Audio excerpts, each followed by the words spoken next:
Hello everyone, কেমন আছো তোমরা সবাই? আশা করি তোমরা সবাই খুব ভালো আছো। তোমাদের ভালোবাসায় আমিও অনেক ভালো আছি। আজকের ভিডিওটা দেখে তোমাদের একটু অগোছালো মনে হতে পারে, তার কারণ হচ্ছে প্ল্যান ছাড়াই আজকে আমি ভিডিও শ্যুট করেছি। হঠাৎ করে মনে হলো একটু ডিম কষা আর সাথে একটু পোলাও বানাই। তো দেখো, ডিম কষাটা আমি এখানে বানাতে শুরু করে দিয়েছি আর লাল লাল করে একদম আলুগুলোকে ভেজে নিয়েছি।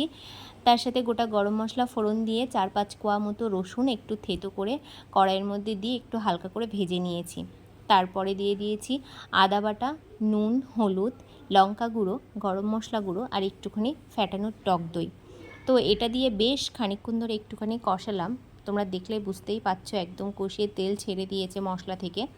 তো তারপরে দেখো, আমি এখানে আর আগে থেকেই আমি ডিমটাকে সেদ্ধ করে হালকা নুন হলুদ দিয়ে অল্প একটু কড়াইয়ে হালকা করে ভেজে নিয়েছি। তারপরে এখানে আমি জলের জায়গায় আজকে অ্যাড করেছিলাম দুধ, মানে লিকুইড দুধ।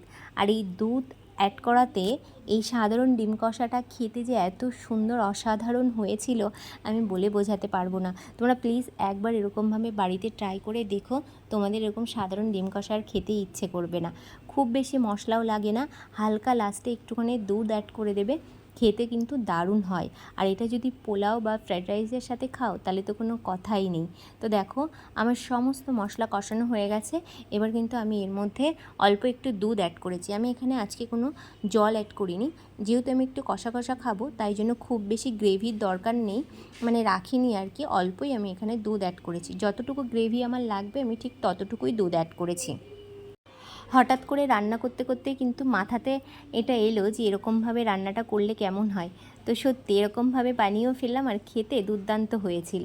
নামানোর আগে দেখো একটুখানি ঘি দিয়ে দিয়েছি আর দেখতে দেখো ঠিক এরকম হয়েছে। তোমরা চাইলে কিন্তু আলুটা স্কিপ করতে পারো, শুধু ডিম দিয়েও করতে পারো, তাড়াতাড়িও হয়ে যাবে আর খেতে তো অতুলনীয় হবে। আমার বাড়িতে যেহেতু সবাই আলুর ডিমান্ড করে তাই জন্য আমি একটু আলু অ্যাড করেছি। এবার চলো পোলাওটা স্টার্ট করি।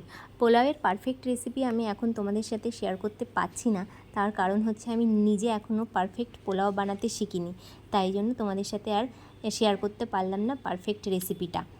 আমি কিভাবে এমনি বানিয়েছি সেটাই জাস্ট তোমাদের সাথে একটুখানি শেয়ার করলাম।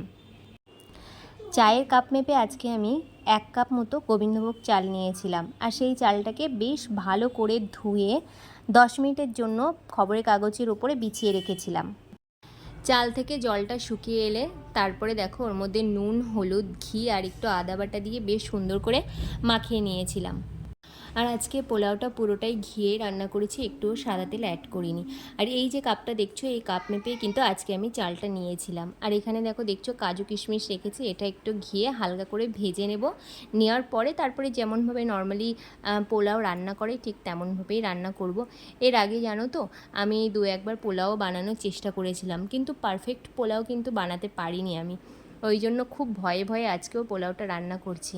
তবে জানো তো, আজকের পোলাওটা কিন্তু একদম পারফেক্ট হয়েছিল। আমি বুঝতে পারিনি যে এতটা ভালো হবে আজকে, আর মনটা না ভীষণ খুশি হয়ে গেছিলো। তো দেখো, কাজু কিশমিশগুলো তো আগেই আমি ভেজে নিয়েছিলাম, হালকা করে ভেজে নিলাম। এখন গোটা গরম মশলা আর তেজপাতা ফোড়নে দিয়ে তার মধ্যে চালগুলোকে দিয়ে দিলাম। দিয়ে বেশ খানিকক্ষণ ধরে চালটাকে একদম সুন্দর করে ভেজে নিতে হবে। আমি যত ভিডিও দেখেছি বা অনেকের মুখে শুনেছি পোলাওয়ের চালটা নাকি একটু খুব সুন্দর করে ভাজতে হয়, তাহলে কিন্তু পোলাওটা নাকি খুব ঝরঝরা হয়। তোমরা যারা আমার ভিডিওটা দেখছো তারা কিন্তু অবশ্যই কমেন্ট করে জানিও যে আমার ভিডিওর মানে পোলাওয়ের রেসিপির মধ্যে কোনো ভুল আছে নাকি। আর যদি কোনো ভুল থেকে থাকে অবশ্যই কিন্তু তোমরা কমেন্ট করে জানিও, তাহলে আমি শিখে যাব তোমাদের থেকে। আর এরপরে আরও পারফেক্ট পোলাও বানাতে মানে আমার সুবিধে হবে আর কি। যে কাপে চাল মেপে নিয়েছিলাম ঠিক সেই কাপেরই 4 কাপ জল আমি গরমে বসিয়েছিলাম। তো চালটা তো আমার মোটামুটি বেশ ভালো করে ভেজে নিয়েছি, নেওয়ার পরে জলটা আমি ওর মধ্যে অ্যাড করে দিলাম। দিয়ে দেখো এখন ফুটে উঠেছে। এবার আমি 10 মিনিটের জন্য এটা ঢেকে দেবো। দেওয়ার পরে দেখো এখানে 10 মিনিট হয়ে গেছে। তারপরে আমি কাজু কিশমিশটা যে ভেজে রেখেছিলাম সেটা অ্যাড করে দিলাম। এরপরে দিয়ে দেবো একটুখানি চিনি, মানে পরিমাণের মতো, যে যেমন মিষ্টি খায়। আমি খুব একটা মিষ্টি দেইনি, কারণ আমাদের ঘরে খুব একটা মিষ্টি মানে সবাই পছন্দ করে না। তো দেখো পোলাওটা কিন্তু আমার একদম রেডি হয়ে গেছে, আর এটা ঠান্ডা হলে কিন্তু একদম ঝরঝরা হয়ে যাবে। আর দেখো চলো কি সুন্দর করে একবার সাজিয়ে নিয়েছি প্লেটটা। আর আজকে এই প্লেটটা আমার জন্য, কি জানি মাঝে মধ্যে মনে হয় আমার নিজের জন্য এরকমভাবে একটু সাজিয়ে গুছিয়ে খাই। আজকের মতো